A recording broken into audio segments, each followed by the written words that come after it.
Welcome all, my name is Tawess and today we are back on Forza for another Soapbox Derby. If you missed the inaugural episode of this little series, what we do is we pop one of those lucky car crates, we take whatever we find inside and we upgrade it to the top of A class. Then we fling it around Bathurst to see what we could do, time-wise that is. And if you like this kind of content, give it a thumbs up or a little subscription, but if not, just enjoy. So today we got the also nice 1953 Chevrolet, the Corvette. And well, first I thought this can be interesting because this is a little, I wouldn't call it a unfun thing, but at its core it doesn't look all that exciting. Classic, but not all that exciting. So, after slapping on a nice paint job,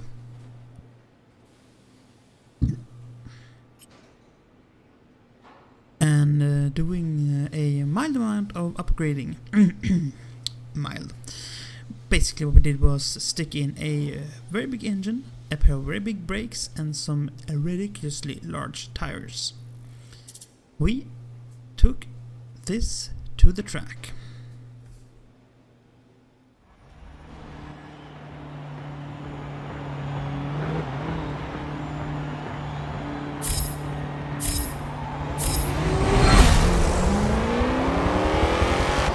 The first thing that struck me about this car, even in the stock version, was that the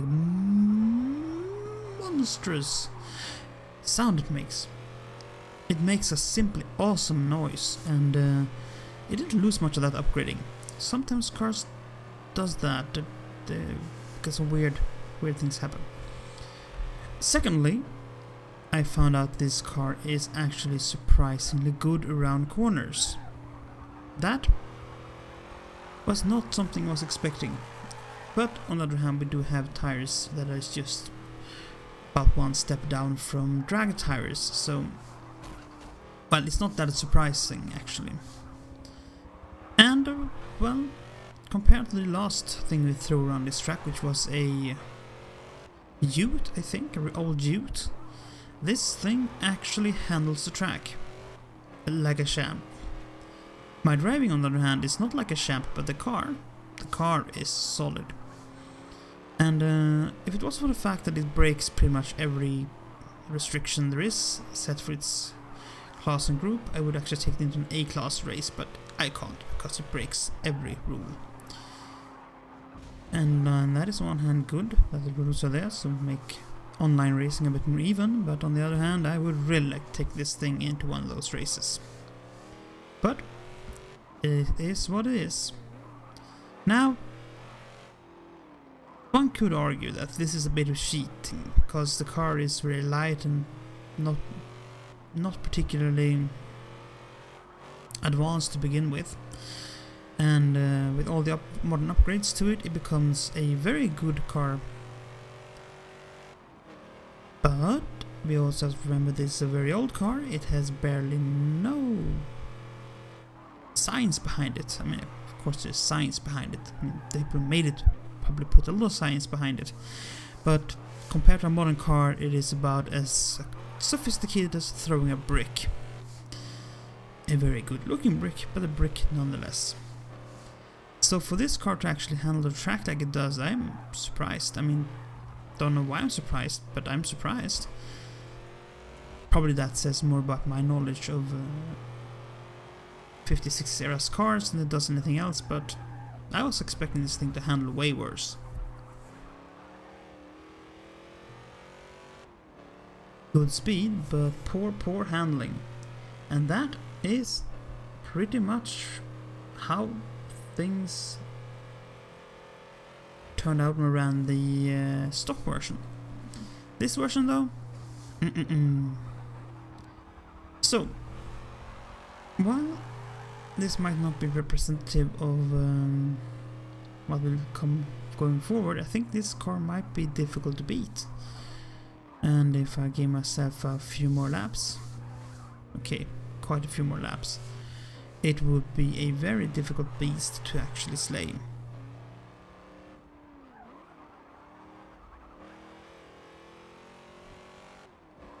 Now, I said it before, I do like the bathhouse track because it has a nice mix of straights and turns, and that tricky squiggly bit at the top where it usually ends me in real races because I forget it's there and just go. Hasta luego. And I guess the better tracks for this took Bernese Alps, for example. Oh god, how I hate Bernese Alps. I don't know why, because it always turns up in truck modes.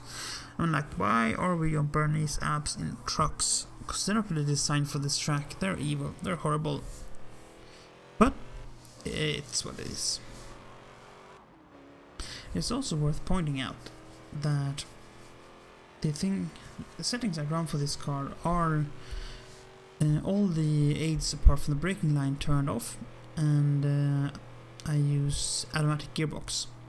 I know I could get better performance out of it by using a manual gearbox, but to be quite honest, it triggers some weird panic responses in me for using manual gearbox in racing games. No kidding, I get all stressed out, and I'm not playing games on my very limited free time to get stressed out. So automatic it is, but beyond that we pretty much run no other aids, and that's because I've found out that the cars are actually a lot faster when we do that, and it's not rocket science trying to figure out how to run them properly. Actually, it is rocket science trying to figure out how to get to run properly, but decent at least. I figure out how to get them to run decently, to such a degree that I can hold at least a midfield position fairly solidly in online racing.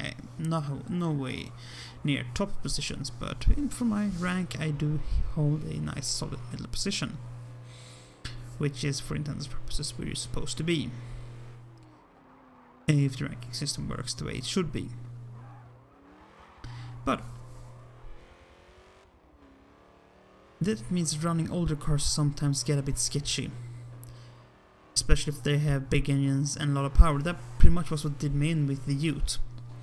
I could not get all the power under control, so this time I went for a slightly smaller engine, bigger tires instead, trying to maximize grip, because as nice as it is to have a lot of power in this case usually just fucked me up.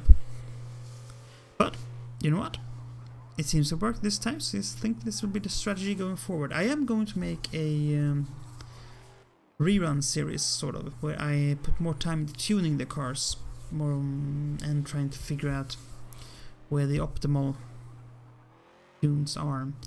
That also means in some parts swapping out some parts, so every car will get another chance. Every car perhaps, but especially these earlier cars are going to get a solid chance to do the whole run all over again to see if they can get a better time, both as I improve as a driver and also as a tuner, because right now I'm a pretty poor tuner.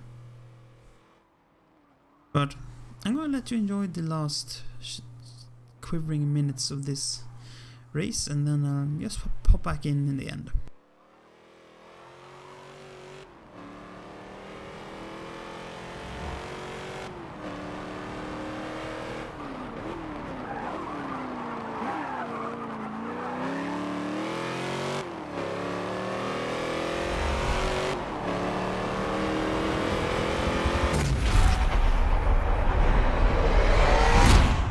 So, this is the first proper episode of the Soapbox Derby, and if you like this kind of content, as at the start, do leave a like or a comment.